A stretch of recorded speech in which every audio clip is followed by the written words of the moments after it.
जो लोग पानी से नहाते हैं वो लिबास बदलते हैं और जो लोग पसीने से नहाते हैं वो इतिहास बदलते हैं। Friends, welcome to VD talk show. मैं विवेक डोबा आप सभी का वीडी टॉक शो में स्वागत करता हूं। आज हम ऐसी शख्सियत पर्सनालिटी से मिलने जा रहे हैं जिन्होंने साधारण से असाधारण सफलता प्राप्त की, अपने जीवन में लक्ष्य निर्धारित करके उसे पाया है और एक सोशल लोगों के लिए, समाज के लिए एक मैसेज छोड़ा है। वेलकम आनंद जी भूतड़ा। मैं आपका टॉक शो में स्वागत करता हूँ। जय श्री कृष्ण। जय श्री कृष्ण। तो आनंद जी, हम सबसे पहले जानना चाहेंगे आपकी जर्नी के बारे में कि कैसे आपने बचपन से लेके यहाँ तक कैसे सफर शुरू किया, आपकी जर्नी क्या थी? पुणे से ही हूँ मैं। पहले 10th तक मराठी मीडियम स्कूल में मेरी पढ़ाई हुई। उसके बाद में 11th-12 साइंस करके मैंने मेरा केमिकल इंजीनियरिंग कंप्लीट किया। जैसे भी केमिकल इंजीनियरिंग कंप्लीट किया उसके पहले से भी एक मन में मनसूबा यही था कि फील्ड कोई भी हो, मुझे करना बिजनेस ही है। ये क्यों था, क्या था, ये सब कभी कुछ मालूम नहीं था, पर जो भी ये विचार मन में घर करके था वो बहुत गहराई से था कि जो भी करना है तो बिजनेस में ही करना है करके।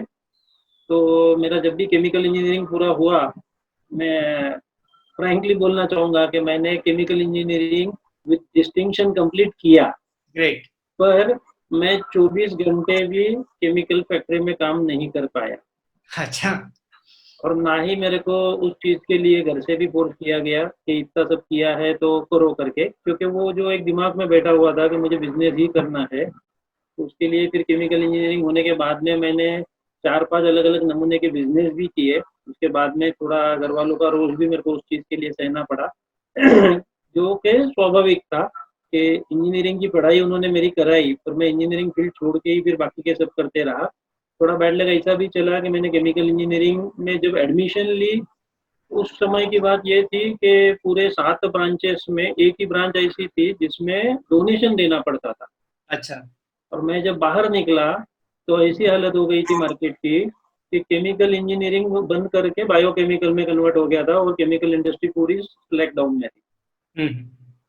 तो ये सब चीज़ें होने की वजह से थोड़ा सा मेरे को बिजनेस तो करना था, पर मैंने केमिकल फील्ड में भी बिजनेस की बहुत कोशिश की, पर जिसमें मेरे को जो चाहिए वो लेवल का सक्सेस नहीं मिला। 5-6 अलग अलग नमूने के जो मैंने बिजनेस किए, फेल्यूर आया ऐसा नहीं कहूँगा, पर सेटिस्फेक्शन का लेवल उसमें नहीं आया। वो वो सब करते करते फिर उसके बाद में कंप्यूटर हार्डवेयर के बिजनेस में मेरे को थोड़ा इंटरेस्ट भी आया, थोड़ा टेक्निकल बैकग्राउंड रहने से उसमें मन भी लगा और सक्सेस भी हुआ। तो बाद में जाके मैं उस चीज़ की ओर मुड़ गया और लास्ट 19 ईयर से अभी कंप्यूटर हार्डवेयर सिक्योरिटी सिस्टम यही बिजनेस में कार्यरत है।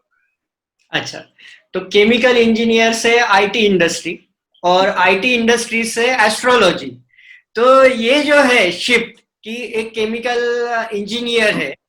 और मेरा ये यहाँ पे एक सवाल है कि यहाँ पे स्टूडेंट बहुत बार ऐसे होता है कि स्टार्टअप करते हैं, जैसे आपने बताया 4-5 स्टार्टअप किए और आपको फेल्यूर आया, तो आपको डर नहीं लगा कि अभी मैंने बिजनेस नहीं करना चाहिए और जॉब करना चाहिए?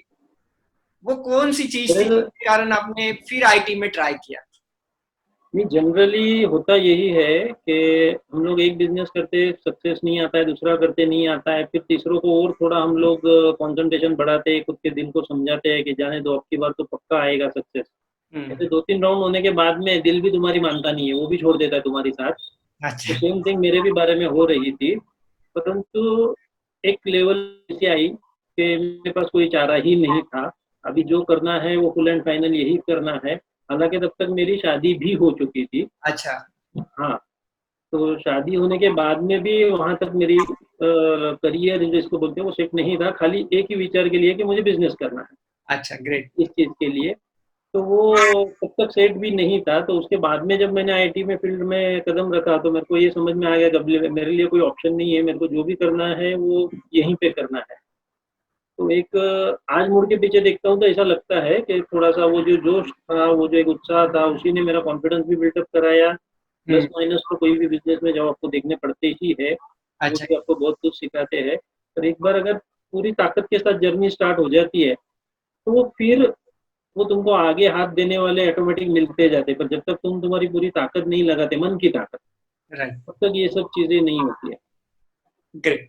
यानी मन की ताकत ये बहुत मायने रखती है, और अगर इंसान सोच ले तो वो कुछ भी पा सकता है। लेकिन केमिकल इंजीनियर से आईटी इंडस्ट्री, और आईटी से डायरेक्टली एक बड़ा शिफ्ट एस्ट्रोलॉजी पे, जैसे आपने बताया है कि आप ज्योतिषाचार्य है, विशारद है, पंडित है, तो ये शिफ्ट कैसे आया? ये तो मेरे को भी कभी उलझा नहीं है सवाल कैसे था ये चीज का हाँ, आंसर। पर मेरे भी दिल में ये प्रश्न आया था, और बहुत लोग मेरे को यही पूछते रहे कि इंजीनियरिंग की बैकग्राउंड, उसके बाद में केमिकल फील्ड छोड़ के तो आईटी में आया, और आईटी में आके आज एस्ट्रोलॉजी में इतना बड़ा काम हो रहा। मेरे को लगता है कुछ बातें जो है वो नियति ने तुम्हारे बारे में पहले से डिसाइड करके रखी हुई होती है। सेकेंड थिंग ये कहना चाहूंगा कि तुम कौन सा बिजनेस कर रहे हो उससे, और तुम्हारी हॉबी क्या है इससे, इन दोनों को आपस में कभी कंपेयर नहीं करना। हम्म, जो भी हमारी हॉबी है वो हमको अच्छे तरीके से उसको डेवलप करना ही है। आखिर तुम्हारी जो समाज में पहचान बनती है वो तुम्हारे बिजनेस के हिसाब से तो बनती ही है, पर तुम्हारे हॉबी के हिसाब से तुम्हारी पहचान बहुत ज्यादा बनती है। कोई भी कला एक माध्यम है, उसके माध्यम से जब तुम दुनिया के सामने आते हो तो वो जो प्रेजेंटेशन है वो तुम्हारी एक पहचान बन जाती है उस चीज में। अच्छा। तो उसमें जो तुमको सेटिस्फेक्शन मिलेगा वो सेटिस्फेक्शन बिजनेस में नहीं मिलेगा। तो इसलिए दोनों चीजों को मैंने पहले से अलग अलग रखा और दोनों को साथ साथ में ही इसको आगे बढ़ाया। यानी ये आप कहना चाहते हो कि हमें बिजनेस और हॉबीज दोनों में एक बैलेंस रखना चाहिए, दोनों को ठीक से हैंडल करना चाहिए। हॉबीज भी फॉलो करना चाहिए जो हमारा पैशन है, और जो बिजनेस है जो हम जिससे मनी मिलता है, जिसे हम मोटिवेशन कहते हैं, वो ऊर्जा भी हमें चाहिए। इसमें बैलेंस रखना चाहिए कि बिल्कुल पहले और उसको डेवलप करें, क्योंकि आज देख रहे हैं हम लोग के विश्व इतना फास्ट चेंज होते जा रहा है। मैं कहना चाहूंगा जब मैं कॉलेज में था इंजीनियरिंग में, तब पूरे इंजीनियरिंग के स्टूडेंट्स में मैं अकेला था जिसके पास में पेजर था। अभी तो अच्छा, बहुत से लोगों को पेजर मालूम भी नहीं होगा, और वो पेजर बहुत चांद से लेके मैं घूमता था। मेरे दोस्तों को एक पेजर पे एक मैसेज का कुछ 1 रुपया शायद कटता था, तो मैंने बोला हुआ रहता था कि ये टाइम पे बराबर किसी ना किसी को मैसेज डालने के लिए, ताकि सबके सामने वो मेरा पेजर बजे और मेरे पास पेजर है ये दिखे। तो ऐसी कोई मैं बहुत हिस्टोरिकल बात नहीं बोल रहा हूँ, 98 के समय की ये सब बातें हैं। आज देखो 2020, खाली 20-22 साल में विश्व कितना बदल गया है। Right, right. आज फर्स्ट सेकंड के बच्चे स्मार्टफोन लेके उसके ऊपर अपनी पढ़ाई कर रहे हैं। ये 20-22 साल में अगर इतना विश्व परिवर्तन हो रहा है तो हमको भी उसके साथ में चलना, तो एक स्पीड रखना पड़ेगा। अपडेशन की बहुत ज़्यादा ज़रूरत हमको रखनी पड़ेगी। जब हम लोग इंजीनियर बने थे वहाँ, जब मैंने इंजीनियर बन के बाहर आया था, तभी फ्रेशर इंजीनियर की बीई की सैलरी थी 7,000 रुपीज। अगर किसी को 7,000 रुपीज की नौकरी लग गई तो उस दिन शाम में हम सब उसके घर पे इकट्ठा होते थे, अच्छा। अपने अपने बायोडाटा लेके, हम्म। भाई जरा देखना अपना भी कुछ होता है तो। अच्छा। डिप्लोमा होल्डर के लिए 3,500 और बीई के लिए 7,000, पर वो जॉब भी खुशी से करते थे। जो खुशी मेरे को आज 50,000 स्टार्टिंग की सैलरी जो ले रहा है उसके उसमें नहीं मिल रही, जो खुशी मैं वो 7,000 वाले इंजीनियर में देख रहा यानी one thing permanent in life, that is change. हमें चेंज को एक्सेप्ट करना है। हूँ। यस। तो मुझे बताइए ना कि जो एस्ट्रोलॉजी है जब आप करते हैं, तो उसमें लोगों की कैसे हेल्प होती है? अगर अपन हम लोग ये स्टडी करेंगे कि इंसान की लाइफ के अलग अलग पहलू क्या है, तो अब हम्म, देखो अगर कभी तबीयत ठीक नहीं है तो हम लोग डॉक्टर के पास जाएंगे। हम्म, अगर कुछ आज अलग हटके खाना है तो होटल इंडस्ट्री में जाएंगे। कुछ कोर्सेज करना है तो कोई टीचर के पास जाएंगे। एक एस्ट्रोलॉजर ही ऐसा है हम्म। जिसके पास में दुनिया का कोई भी सवाल हो लेके लोग पहुंच जाते हैं। तो इन ये एस्ट्रोलॉजी में इंसान की लाइफ का बहुत ज़्यादा स्टडी वहाँ पे मेरा हुआ। आज का विश्व जैसा गैजेट ओरिएंटेड है, वो समय वैसा नहीं था। जैसा कि मैंने बोला कि खाली एक पेजर था, वो भी सिर्फ मेरे पास था। तो वो समय ऐसा था कि इंसान को इंसान से ही ज़्यादा जुड़ना पड़ता था, वो राइट। गैजेट में इतना जुड़ा नहीं था। जैसे आज हम लोग दिन भर व्हाट्सएप पे मिलते हैं, वैसे हमारे कट्टे रहते थे। आज भी वहां से गुजरे तो वो कट्टे हमको आवाज देते हैं, हाय हेलो करते हैं।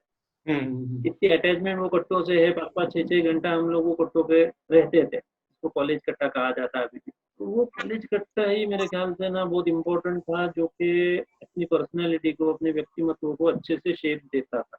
तो उस वजह से क्या हुआ कि बहुत सारे ज़्यादा इंसानों में कॉलेज में स्टूडेंट रिप्रेजेंटेटिव में पहले से था, तो बहुत सारे ज़्यादा स्टूडेंट्स लोगों के साथ में मेरा उठना बैठना रहता था। तो इनकी साइकोलॉजी, इनकी थिंकिंग, ये सब चीज़ों से पहले ही मैं फैमिलियर था। अभी जब कोई क्वेश्चन लेके आता है एस्ट्रोलॉजी रिलेटेड कोई भी, तो उस चीज़ का मेरे को ये हेल्प होता है कि मेरे को वो चीज़ ग्रास्प करना बहुत आसान हो जाता है।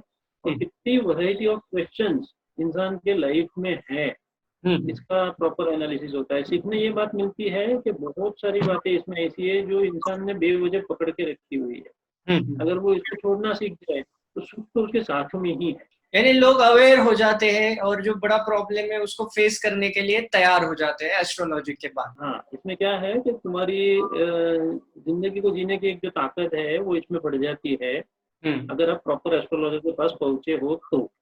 अच्छा। कोई चीज अगर होनी है तो वो होनी है, तो उसको एक्सेप्ट किए बगैर आप उसकी वेदना कम नहीं कर पाते। सब चीजों के लिए रेमेडी काम नहीं करती है, कुछ चीजें ऐसी है, क्योंकि ये पूरा तुम्हारे कर्मों का सिद्धांत है। तो तुमको कुछ चीजें जो है वो तुमको सह के, उन चीजों को भोग के ही तुमको आगे निकलना है। तो ये सब करने के लिए तुम्हारी मानसिक ताकत भी जरूरी है कि एक बार तुम उस चीज को एक्सेप्ट करो कि ये मेरे को ये फेस करना ही है। जैसे यानी कर्म बड़ा रोल प्ले करते हैं, हमें सिर्फ एक्सेप्ट करना है और काम करते रहना है। अब जैसे आपने कहा कि कर्म बहुत बड़ा रोल प्ले करते हैं और हमें कर्म जो है हमारे एक्शन लेने और कर्म को एक्सेप्ट करके जो हमारे रियलिटी है उसे एक्सेप्ट करके काम करते रहना है। आपके लाइफ में ऐसा कौन सा मोमेंट था, क्षण था जिसने आपके लाइफ को ट्रांसफॉर्म किया, ऐसे आपको लगता है, जिसके कारण आप इतने सफल हुए? सबसे पहली बात तो मैं शेयर करना चाहूंगा ना कि जो भी हम लोग काम कर रहे हैं उसको पूरा सोच समझ के करें। सोच समझने के बाद में उस काम को हमारी पूरी एफिशिएंसी के साथ में करें। मैं ट्राई करता हूँ, देखता हूँ जम रहा है क्या, जमा तो ठीक, नहीं जमा तो ठीक, ये चीज़ तुमको कभी सक्सेस नहीं देगी। मुझे ये काम करना है तो करना ही है, फिर कैसे करना है वो मेरा काम है। अगर एक रास्ते से काम नहीं हो रहा है तो मुझे ऑप्शन ढूंढना है, दूसरा नहीं होता है तो तीसरा ऑप्शन मेरे लिए है। जनरली ऑप्शन का स्टडी करेंगे तो कोई ना कोई ऑप्शन हम लोगों को सूट होता ही है।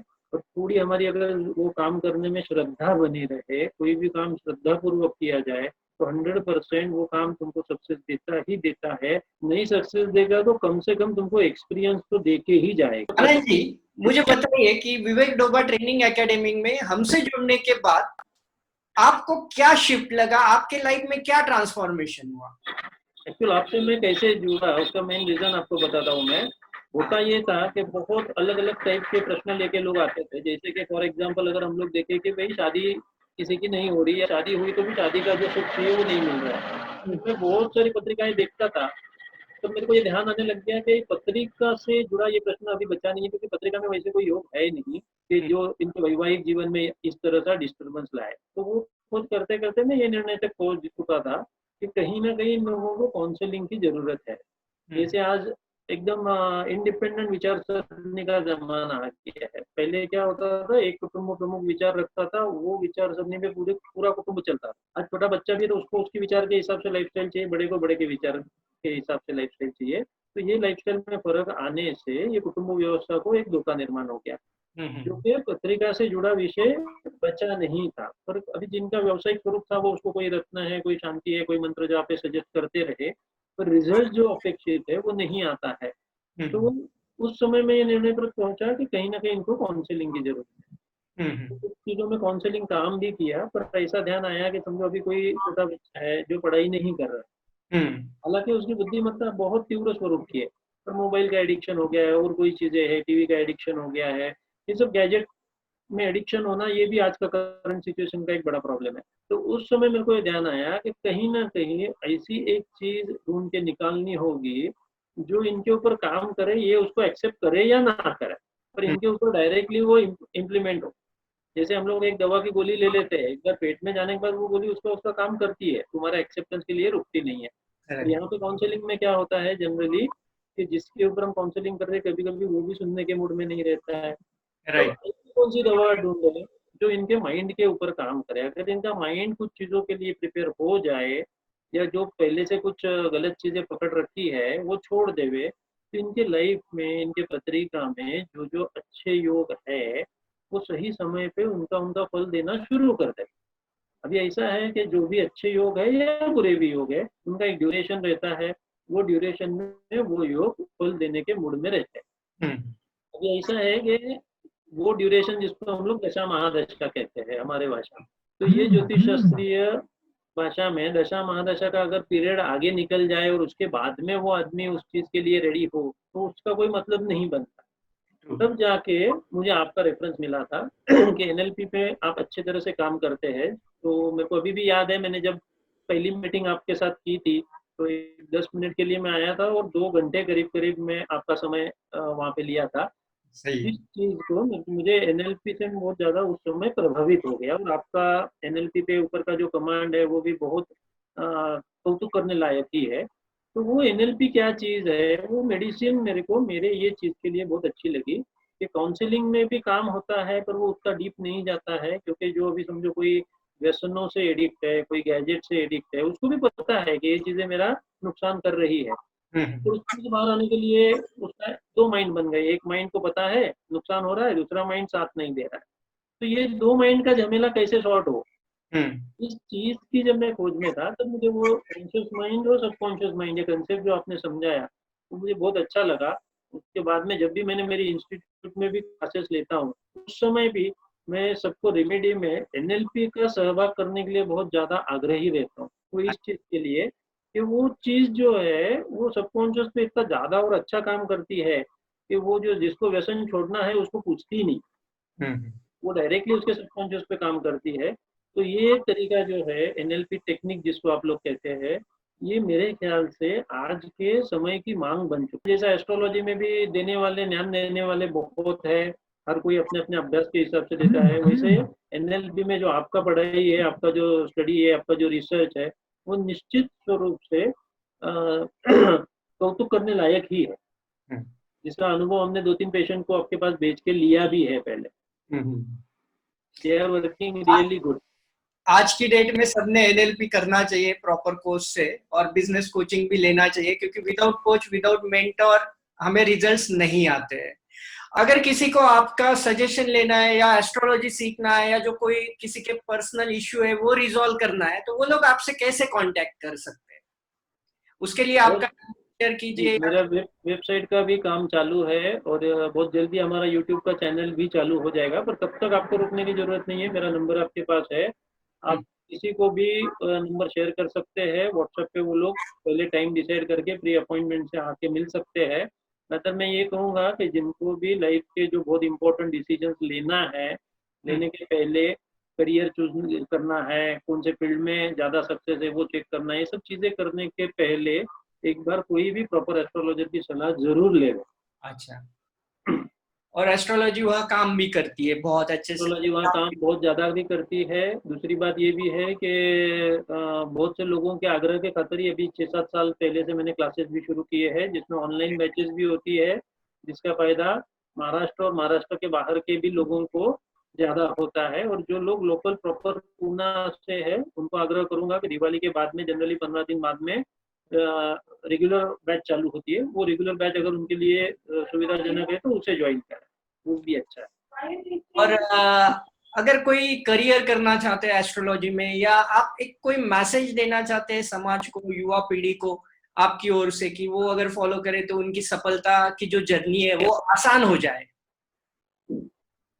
एक ही मैसेज आपके जरिए मैं देना चाहूंगा कि देखो, जिस तरह से हम लोग हमारी बाकी स्टेट को संभालते हैं ना, किसी ने हमारे को समझो हमारे पिताजी की जमीन है, जायदाद है, हमने कमाया हुआ पैसा है, बहुत सारी चीजें है, सोना है, अमुक है तमुक है, इन सब चीजों को जितना हम लोग प्रायोरिटी देके उसको संभालते हैं, उसके लिए जितनी हमारे पास प्रायोरिटी है, इन सबसे पहले प्रायोरिटी हम देवे हमारे मन को। हमारा मन भी हमारी एक बहुत बड़ी एसेट है। तुम्हारा कोई भी, हमारा एस्ट्रोलॉजी तो पूरा कर्म सिद्धांत के ऊपर ही काम करता है, साइंस का बेस ही वो है कर्म सिद्धांत। तो मन को इतना इम्पोर्टेंस क्यों देना चाह रहा हूँ मैं यहाँ पे, कि तुम्हारा मन इतनी बड़ी एसेट है। जब तुम कोई काम करोगे तो वो करने के पहले, जब कोई काम करोगे उसका फल मिलेगा, वो फल तुम्हारी जिंदगी बनाएगा, भले ये जन्म हो, अगला जन्म हो, और कोई हो। तो इसकी शुरुआत तो होगी जब तुम्हारे मन में वैसा थॉट आएगा। थॉट ये उसका बीज है जिससे कर्म शुरू होता है। तो ये थॉट मन में आता है तो तुम्हारा मन ये बहुत बड़ी एसेट है, जहाँ पे अच्छे अच्छे विचार आए तो तुम्हारी संगत और तुम्हारा तो वो संगत से तुम्हारे मन में ये विचार आएंगे। तो संगत जो चीज है उसको हम लोग बहुत अच्छे रखे, हमारे गुरु के ऊपर पूरी श्रद्धा पूरा विश्वास रखे, और जो भी काम करना है पूरी श्रद्धा के साथ करे। क्या उगेगा इसकी ओर ध्यान मत दीजिए, आप जो बोओगे वही उगेगा। अगर आपने आम का पेड़ लगाया है तो भविष्य में उसको आम ही लगेंगे। आप क्या, उसको जो ध्यान देना है वो हम लोग क्या बो रहे उस पर देना है। तो बो रहे हैं ये कहाँ पे कल्टीवेशन होता है, ये हमारे माइंड में होता है। हम कौन से विचारों को हमारे मन के साथ में लेके चल रहे हैं। हमारे पास भगवत गीता का एक बहुत सुंदर सिद्धांत है जो हमारे गुरु लोगों ने हमको दिया हुआ है कि मन एवं मनुष्याणाम कारणम बंध मोक्षयोः। ये मन ही ऐसी चीज है कि जो तुमको कोई चीज में बांधता है या कोई चीज से डी अटैच भी करता है। तो तुमको जो ध्यान देना है वो तुम्हारे मन पे दो, मेरी संगत किसके साथ है, मेरे मन में रोज कौन से विचार आ रहे हैं, उसमें से अच्छे विचार कौन से लेने लायक है, या उसके साथ साथ में और कोई दूसरे भी विचार अंदर घुस गए हैं। इस चीज के लिए थोड़ा सा समय अपने दैनंदिन जीवन में से निकालो, जो कोई मेडिटेशन वगैरह सब चीजें उसके ऊपर काम करती है। इस चीज के लिए अगर दैनंदिन जीवन में आप थोड़ा थोड़ा समय रखोगे तो बहुत ज्यादा इकट्ठा नहीं होएगा, कम इकट्ठा होएगा। बहुत ज्यादा इकट्ठा हुआ तो साफ सफाई के लिए समय भी बहुत ज्यादा लगेगा, श्रम भी बहुत ज्यादा लगेंगे। जैसे हम हमारा रोज का रोज कचरा हटा देते हैं, जैसे माइंड का है कि अनवांटेड थॉट जो हम कैरी कर रहे हैं उनको रोज के रोज हटाना सीख जाओ। उसके लिए भी एनएलपी और एस्ट्रोलॉजी दोनों आपको बहुत ज्यादा हेल्प करेगी। अच्छा, तो हमें हमारे विचारों पे काम करना है, विचारों से कर्म बनते हैं, कर्म से एक्शन बनती है, और ये सारा बैलेंस करने के लिए मन पे काम करना है, अंदर की भीतर की जर्नी करना है। और इसी तरह आनंद जी ने अपने जीवन में साधारण से असाधारण सफलता प्राप्त की। आज एस्ट्रोलॉजी में पूरे पूना महाराष्ट्र और पूरे भारतवर्ष में उनका नाम है। पूरे इंडिया से लोग उनके पास सीखने आते हैं। आपके सुनहरे भविष्य के लिए मैं आपको बहुत सारी ढेर सारी शुभकामनाएं देता हूँ, और जो आप लोगों की मदद कर रहे हैं उसके लिए बहुत बहुत धन्यवाद देता हूँ। Thank you Anand ji. बहुत बहुत धन्यवाद। Thank you.